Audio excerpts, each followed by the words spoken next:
La tía de la novia me sentó en una silla plegable de metal, en un pasillo de banquetes con poca luz, a 6 metros de la ventanilla de la cocina, deliberadamente fuera de la vista del salón de baile lleno de glamour. Lo hizo para humillarme. Lo hizo porque no soportaba la idea de que una mujer de talla grande, con un vestido azul marino, arruinara la estética de las fotos de la boda millonaria de su familia. Pero en su arrogancia, cometió el mayor error táctico de toda su vida. Me colocó en el único asiento de todo el salón desde el cual yo podía ver tanto la puerta de la cocina, sin vigilancia, como la mesa principal donde estaba sentado el padrino. No sabía que yo era la calígrafa que había escrito a mano cada una de las tarjetas de ese salón. No sabía que mi memoria para la tinta era perfecta. Y desde luego no sabía que las tarjetas falsificadas junto al padrino formaban parte de un plan de asesinato que estaba a punto de desatarse, hasta que yo saqué una sola tarjeta de marfil y mi sello personal de cera para detenerlo. Todavía no sabía que el hombre cuya vida estaba a punto de salvar me miraría de verdad, este cuerpo, en ese pasillo, y decidiría que lo que veía era lo más extraordinario entre 400 cosas extraordinarias en esa sala. Pero me estoy adelantando. Déjenme contarles sobre las tarjetas. Yo había escrito a mano 472 tarjetas de lugar en las 6 semanas anteriores. Había rotulado a mano 298 sobres. Había hecho las tarjetas de número de mesa, las tarjetas del menú, el programa de la ceremonia, el letrero de bienvenida en la entrada, las etiquetas de cada puesto, y 3 noches antes de la boda, el plano final de la mesa principal, el que la familia de la novia había aprobado a medianoche, un martes. Conocía ese plano de asientos como conocía mi propio rostro. Me llamo Edith Carol. Me dicen Edie. Tengo 36 años y soy la dueña y única empleada de Carol y Pluma, un estudio de caligrafía que dirijo en el segundo piso de un antiguo almacén reconvertido, en el lado sur de la ciudad. Mi negocio es la papelería de bodas, invitaciones, tarjetas de guarda la fecha, tarjetas de lugar, menús, toda la colección de hermosos objetos de papel que las familias adineradas quieren cuando se casan y lo quieren todo hecho a mano. Hay quizás una docena de calígrafos en esta ciudad que hacen trabajo de mi nivel. Y, sin falsa modestia, soy la mejor de todos ellos. Soy una mujer de talla grande, talla 20, ancha y suave de una manera que ocupa los marcos de las puertas y sobre la cual el mundo lleva 36 años teniendo opiniones muy firmes. Mi trabajo es exquisito. Mis entregas son puntuales. Mis precios son exactamente los que deben ser. Si una familia me contrata, está contratando la mejor papelería de bodas de la región. Y también está contratando a una mujer cuyo cuerpo no coincide con lo que la gente espera cuando imagina a una artista de letra delicada. Hay algo más. Yo tartamudeo. No siempre. No por teléfono. No cuando estoy relajada. No cuando estoy sola en mi estudio. Pero cuando estoy nerviosa, cuando estoy en una sala llena de gente que me observa, cuando lo que está en juego es grande y la atención recae sobre mi boca en lugar de sobre mi pluma, mi voz se traba. Las vocales se estiran. Las consonantes se repiten. Llevo 20 años manejándolo, compensándolo, buscando formas de rodearlo. Es la razón por la que elegí la caligrafía, una profesión donde mis manos hablan por mí y mi voz no tiene que hacerlo. La mayoría de la gente no lo nota. Los que lo notan pocas veces son amables al respecto. Mi madre me enseñó la letra copperplate cuando yo tenía 11 años, sentadas en la mesa de la cocina con tinta china y un portaplumas. Y me dijo, lo más importante de la escritura a mano es que es un registro. Lo que escribes existe en el mundo después de ti. Algún día, de una manera que no puedes predecir, alguien necesitará leer lo que realmente está ahí. Desde entonces he estado leyendo lo que realmente está ahí. La familia Salvi había sido una de mis mejores clientas. La novia, Aria Salvi, tenía 24 años, era amable y precisa sobre lo que quería. Su madre, Donna Carlotta, era igual de directa. Al mismo don Renato Salvi, el padre de la novia, lo conocí una sola vez, en la reunión de aprobación del diseño, donde miró mis pruebas y dijo, esto es lo que mi hija quiere. Nosotros pagamos. Adelante. Y me dio la mano. Me miró a la cara al estrechármela, no a mi cuerpo. Noté que la tía era distinta. Victoria Salvi Albano era la hermana mayor del padrino, casada fuera de la familia, viuda desde hacía 4 años, y desde entonces se había posicionado como la matriarca del clan Salvi. Había estado en cada reunión. Se había referido a mí 2 veces como la calígrafa, en tercera persona, mientras yo estaba sentada en la misma sala. La boda era a las 6 de la tarde. Llegué a las 4:30 con el vestido azul marino que había comprado especialmente para la ocasión, entallado, elegante, profesional. Victoria me interceptó en el vestíbulo. Edith, dijo, mirándome de arriba abajo con la precisión particular de una mujer que está catalogando todo lo que está mal en lo que ve. Ha habido un cambio. El asiento de cortesía para la calígrafa, cerca del fondo del salón, ya no estará disponible. Pensamos que estaría más cómoda en el pasillo de servicio. No dijo, no quiero a una calígrafa de talla grande en las fotos de la boda de mi sobrina. No hacía falta que lo dijera. Me habían dicho que habría un asiento de proveedores, respondí, y escuché mi voz trabarse en la P, como siempre pasa cuando lo que está en juego es grande y alguien mira mi cuerpo y mi boca al mismo tiempo. La expresión de Victoria se movió apenas, una microexpresión de desagrado que manejó con elegancia. Es solo más práctico, Edith. El pasillo es más tranquilo. Puedes ver el brindis desde aquí y luego, ya sabes, retirarte. Una mujer con vestido de lentejuelas que pasaba por el vestíbulo se detuvo y me miró. Mi tamaño, mi tartamudeo, la silla plegable ofrecida como una disculpa por mi existencia. Y sonrió. No a mí, a la situación, a la comedia de ver a una mujer gorda con tartamudez siendo dirigida al pasillo de servicio en una boda de 400 invitados. Me senté en la silla plegable.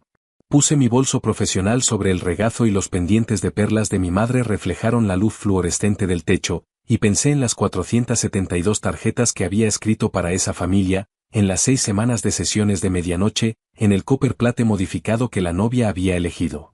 Y me senté en ese pasillo, y no lloré. Llevo 36 años sin llorar en situaciones que lo exigían. El cuerpo aprende a sostener el peso del rechazo de una sala. Las manos se quedan quietas. La respiración se mantiene pareja. La voz se queda callada. Y desde esa exacta silla plegable, a las 5:53 de la tarde, con la puerta del salón entreabierta unos 15 centímetros y una línea de visión clara hacia la mesa principal, pude ver el plano de asientos que yo no había escrito. La mesa principal en una boda Salvi era una herradura, 6 sillas a lo largo de la curva de atrás, 3 a cada lado. El padrino se sentaba en el centro, al fondo. A su derecha inmediata, su amigo más antiguo y consejero, Emilio Vasco. A su izquierda, su hijo mayor, Renado Jr. Las sillas restantes del fondo, sus otros 3 hijos y el padre del novio, don Carlo Ricci. Los brazos de la herradura, familiares cercanos de ambos lados. Esto era lo que yo había escrito a mano en cartulina de marfil grueso, en copperplate modificado. Cada tarjeta confirmada por dona Carlota y don Renado en la revisión final, 3 noches antes. Lo que vi desde el pasillo a las 5:53 era una mesa principal distinta. La tarjeta de Emilio Vasco ya no estaba en la mesa principal. Vi su nombre en una mesa lateral, 2 mesas más allá. En el lugar de Emilio había un nombre que no reconocía. El hijo mayor del padrino, Renado Jr., había sido trasladado a la mesa de la familia del novio. De las 6 sillas del fondo de la herradura, solo el padrino seguía en su posición original. Las otras 5 habían sido ocupadas por 3 nombres que no reconocía en absoluto y 2 hombres de las mesas del perímetro. Y entonces vi algo más. Algo que me hizo contener la respiración. El copperplate en las tarjetas nuevas estaba mal. No mal de una manera que un invitado notaría. No mal de una manera que una planificadora de bodas detectaría. Mal de una manera que solo la calígrafa que había escrito 472 tarjetas con una mano específica durante 6 semanas podía ver. El ángulo de la mayúscula E era 2 grados más inclinado que mi trazo. La cola de la Y minúscula se curvaba hacia la izquierda en lugar de hacia la derecha. La tinta era una fracción más oscura que el lote que yo había mezclado. Alguien había falsificado mi letra. Alguien había replicado mi caligrafía lo suficientemente bien como para engañar a todos en la boda, pero no lo suficientemente bien como para engañarme a mí. Y la mesa principal había sido reorientada, invertida, el padrino quedaría de espaldas a la puerta de la cocina. La puerta de la cocina estaba entreabierta, sin vigilancia. Me quedé muy quieta y sentí como la forma de lo que estaba ocurriendo se asentaba en mi cuerpo, de la misma manera en que una frase se asienta en tinta húmeda, lenta, precisa, irrevocablemente. Los hombres leales del padrino habían sido apartados de su lado. Habían colocado a extraños junto a él. La mesa había sido girada para que su espalda quedara frente a la única entrada sin vigilancia. Y las tarjetas que hacían posible todo esto eran falsificaciones. Alguien había pasado días preparando esto.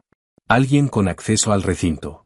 Alguien que podía autorizar al personal de alquiler para reposicionar la mesa principal después de la revisión final del padrino.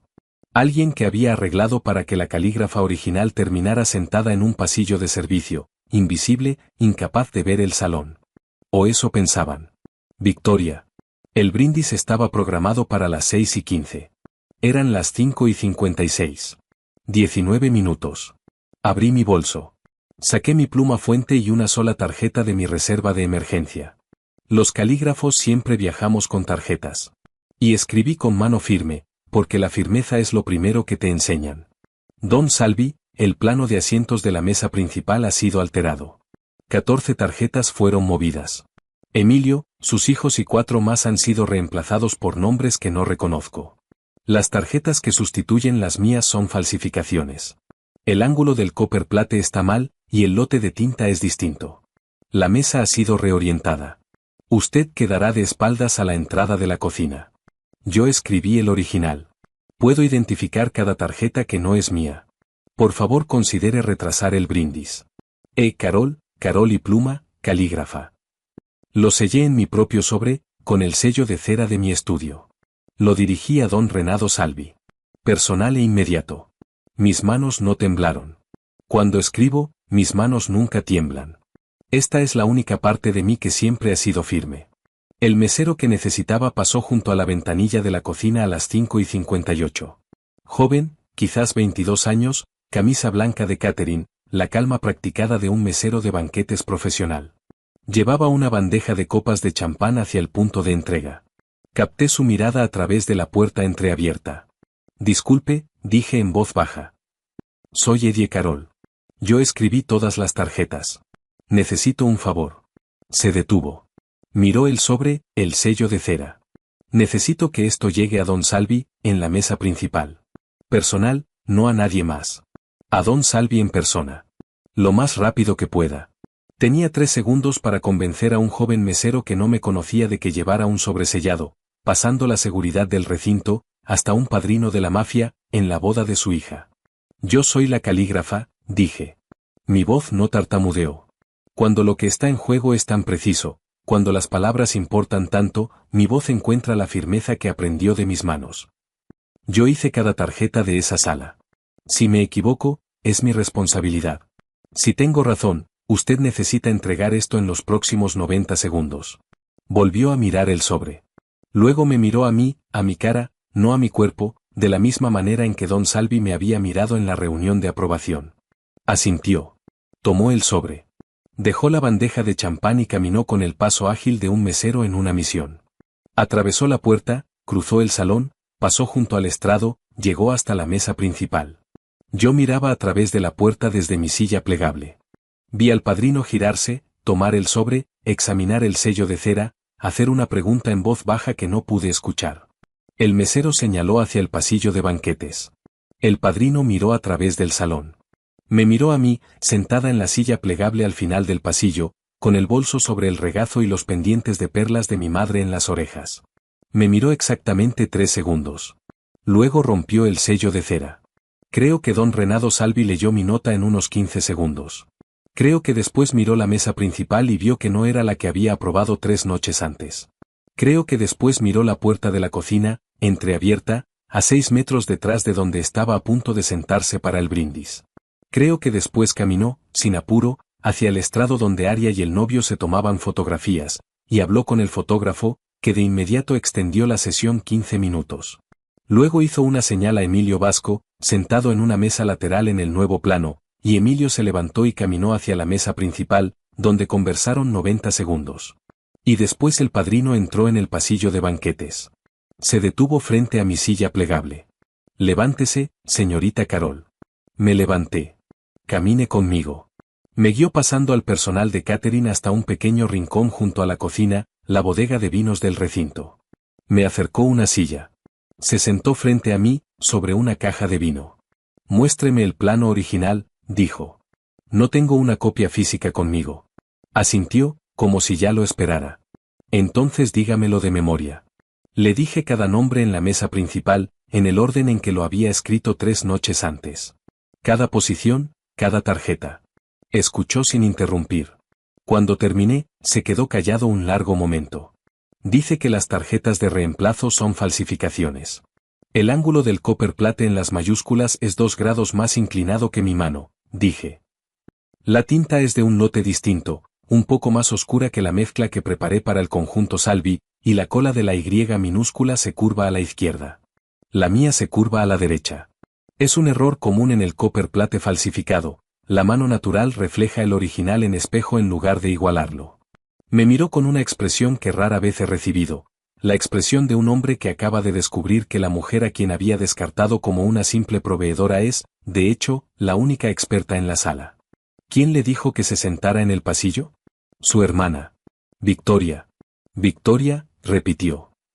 ¿Quién sería la única persona en el recinto con autoridad para pedirle al personal de alquiler que reposicionara la mesa principal después de mi revisión final? No respondí eso. No me correspondía.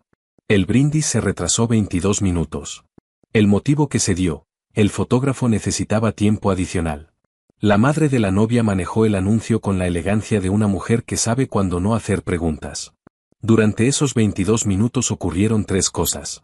La mesa principal fue reposicionada a su orientación original, bajo la supervisión de Emilio Vasco. Las tarjetas de asientos falsificadas fueron reemplazadas por las originales, que, supe después, habían sido halladas en un armario de almacenamiento detrás de la cocina. Y 3 hombres fueron encontrados en la despensa de productos secos, vestidos como personal de cocina, con credenciales que no coincidían con nadie en la nómina del recinto. Los sacaron por el muelle de carga. No se llamó a la policía. En una boda Salvi, la policía es una opción de último recurso. El brindis se dio a las 6:37. El padrino ofreció un brindis breve y cálido por su hija. La boda continuó a las 7:12. Don Renato Salvi regresó al rincón de la bodega de vinos. Señorita Carol, dijo. Don Salvi. Mi hermana regresará con la familia de su difunto esposo, al sur de Italia, al final de la próxima semana. Su partida ya está arreglada. Asentí. 3 hombres no asistirán a ninguna boda de las familias aliadas por mucho tiempo. Volví a asentir.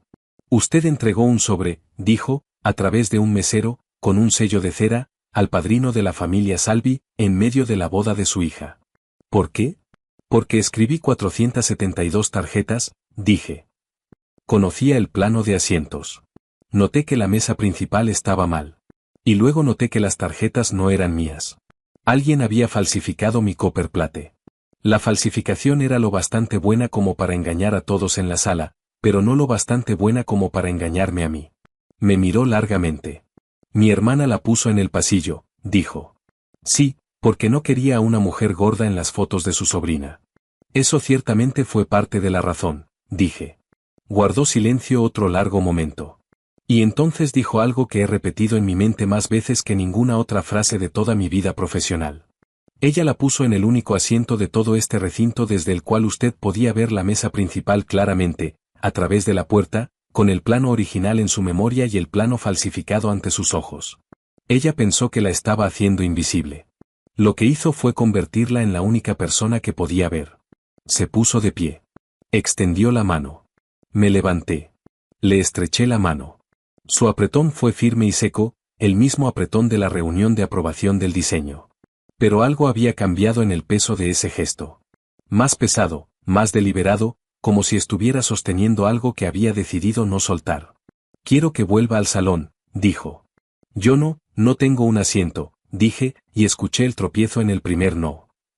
El tartamudeo me encontraba de nuevo, en el espacio entre la bodega de vinos y el mundo. Usted tiene un asiento, dijo. Siempre lo tuvo. Mi hermana se lo quitó. Yo se lo devuelvo. Me llevó al salón, no por la cocina, sino por las puertas principales. Su mano en mi espalda baja, cálida, firme, colocada con la precisión deliberada de un hombre que quiere que todos en la sala vean con quién está caminando. 400 cabezas se giraron. Sentí el calor familiar, la conciencia de mi tamaño, de mi cuerpo, del vestido azul marino estirado sobre curvas que la sala estaba catalogando. Sentí el tartamudeo rondando en el fondo de mi garganta, esperando a que necesitara hablar. Sentí cada versión de invisible que había sido alguna vez. Y caminé, porque mis manos eran firmes y mi memoria era perfecta y acababa de salvar la mesa principal con una pluma fuente y un sello de cera. Y si eso no bastaba para atravesar un salón de baile, entonces nada bastaría jamás. Me llevó a la mesa principal, al asiento junto a Emilio Vasco, el asiento original que había sido restaurado, el asiento que Victoria había borrado del plano. Emilio Vasco resultó ser uno de los ancianos más genuinamente divertidos que he conocido. Me contó una historia sobre la primera boda Salvi a la que asistió, en 1972, que no repetiré aquí. Me sirvió vino. Me trató como invitada. Ni una sola vez miró mi cuerpo y decidió que era un problema. En la mesa principal, rodeada de las tarjetas que yo misma había escrito, en el asiento que debió ser mío desde el principio, sentí algo que no había sentido en un evento de cliente en 12 años de Carol y Pluma. Me sentí vista. No como proveedora, no como la calígrafa. Como una persona que había hecho algo que importaba, sentada exactamente donde pertenecía. La cena en la residencia Salvi ocurrió 4 semanas después, un jueves por la noche. Llevé las perlas de mi madre. Me presentaron a Dona Carlotta en su propia casa, en su propio comedor. La novia y el novio me agradecieron directamente, de una manera que dejaba claro que les habían contado lo sucedido. Después de la cena, cuando los demás invitados se habían dispersado hacia el interior, don Renato me encontró en el jardín. Traía 2 pequeñas tazas de espresso. Me dio una. Se paró junto a mí, junto al muro de piedra, mirando las luces de la ciudad abajo, y no dijo nada durante un largo momento. He estado pensando en el pasillo, dijo. La silla plegable, dije. La silla plegable, repitió. Bebió un sorbo de espresso. Victoria la puso ahí porque creía que usted era una persona que se quedaría donde la colocaran. Se equivocó. Tuvo razón sobre dónde me sentaría, dije. Se equivocó sobre lo que vería. Me miró bajo el resplandor tenue de las luces del jardín. Su rostro había perdido la quietud táctica del hombre que había leído mi nota en el salón. Lo que quedaba era más viejo, más cálido, más cansado. Usted pudo haberse quedado en la silla, dijo. No, dije, no pude. ¿Por qué no? Porque escribí cada tarjeta de esa sala. Sabía lo que debían decir. Y las tarjetas junto a su plato no decían lo que yo escribí, dijo él, dejando el espresso sobre el muro de piedra. Tomó el mío de mi mano y lo puso junto al suyo. Y entonces me besó. No fue un beso dramático. Fue un beso de calígrafo, deliberado, preciso, sin prisa, del tipo que dice he estado pensando en esto, y ya decidí, y no tengo apuro. Su mano llegó a mi cara redonda y llena que Victoria había querido esconder de las fotografías, y la sostuvo con suavidad, como si sostuviera algo que le importaba. Cuando se apartó, dije. Yo no soy parte de su mundo, don Salvi. El tartamudeo encontró el primer nudo. Lo dejé estar. Era honesto. Renato, dijo, y usted ha sido parte de mi mundo desde que selló ese sobre. Soy calígrafa. Escribo tarjetas. Vuelvo a casa. Tengo un gato, un estudio en un almacén y un tartamudeo, y un cuerpo que su hermana no soportaba mirar. Mi hermana, dijo en voz baja, se equivocó sobre todo lo que miró. Sobre todo. Hizo una pausa. No le estoy pidiendo que cambie su mundo, Edith. Le estoy pidiendo si puedo visitarlo los jueves, con espresso. ¿Los jueves? Dije. Traiga el buen espresso y no toque las plumillas. 3 meses después de esa cena, empezaron las recomendaciones. Mi negocio se duplicó en el primer año. Los pendientes de perlas de mi madre viven en el gancho junto a mi mesa de dibujo. La carpeta de la boda Salvi está al frente del estante, la que no guardo.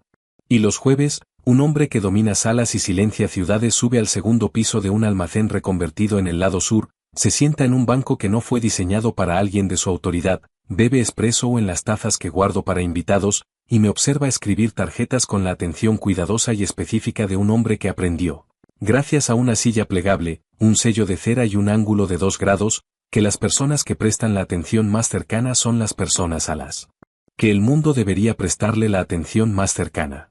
No toca las plumillas. Ya se lo advirtieron. Esto es lo que quiero dejarles. La tía me puso en el pasillo porque no quería a una mujer gorda con tartamudez en las fotografías. Era una mujer cuidadosa y controladora que cometió exactamente el error equivocado. Puso a la única persona que conocía cada tarjeta de la sala en la única posición desde la cual podía ver tanto el plano original como la falsificación. Pensó que me estaba escondiendo. Me estaba enmarcando. No les cuento esto porque quiera que piensen que soy valiente. No me sentí valiente. Me sentí asustada, expuesta y completamente insegura. Me senté en una bodega de vinos y miré mis manos. Bebí agua con hielo. Lo que sentí fue, conozco las tarjetas. Sé lo que decían. Sé lo que dicen ahora. Y esas dos cosas son distintas, y alguien necesita saberlo. Así que, antes de irse, decidan su respuesta. Si el plano de asientos que ustedes hubieran escrito hubiera sido falsificado y alterado, y lo único que pudieran hacer fuera entregar un sobresellado a un hombre en la mesa principal durante el cóctel, ¿habrían retrasado el brindis, enviado la nota, tomado el riesgo, confiado en lo que sus manos recordaban? ¿O habrían dejado que las cosas siguieran su curso, se hubieran quedado en la silla plegable, terminado el cóctel, vuelto a casa y nunca dicho una palabra? Ambas son razonables. El riesgo era real. Las consecuencias para mi carrera, si me hubiera equivocado, me habrían destruido. Sentarse en un pasillo no es una posición desde la cual la mayoría de la gente se siente con derecho a interrumpir. Pero yo había escrito 472 tarjetas, y las tarjetas junto a su plato no eran las mías. Déjenlo en los comentarios. Y si hay alguien en su vida cuyo trabajo cuidadoso e invisible nadie nota, un calígrafo, un organizador, una persona que presta atención a los detalles que todos los demás pasan por alto, díganselo esta noche. El trabajo de prestar atención importa más de lo que nadie se da cuenta, hasta el día en que sí importa. Antes de irse, si esta historia significó algo para ustedes, hay algo pequeño y hermoso que pueden hacer en su app de YouTube. Hay un botón de hype justo debajo de este vídeo. Tóquenlo. Elijan sus puntos, 3 gratis cada semana. Y eso ayuda a que esta historia llegue a alguien que todavía no nos ha encontrado. Un toque, 3 segundos. Piénsenlo como escribir el nombre de otra persona en el plano de asientos, asegurándose de que la persona correcta encuentre su camino a esta mesa. Edith Carol. Carol y pluma. Segundo piso del almacén del lado sur, donde los planos maestros viven en carpetas numeradas, y la carpeta Salvi está al frente del estante, porque es la que no guardo. Hasta la próxima.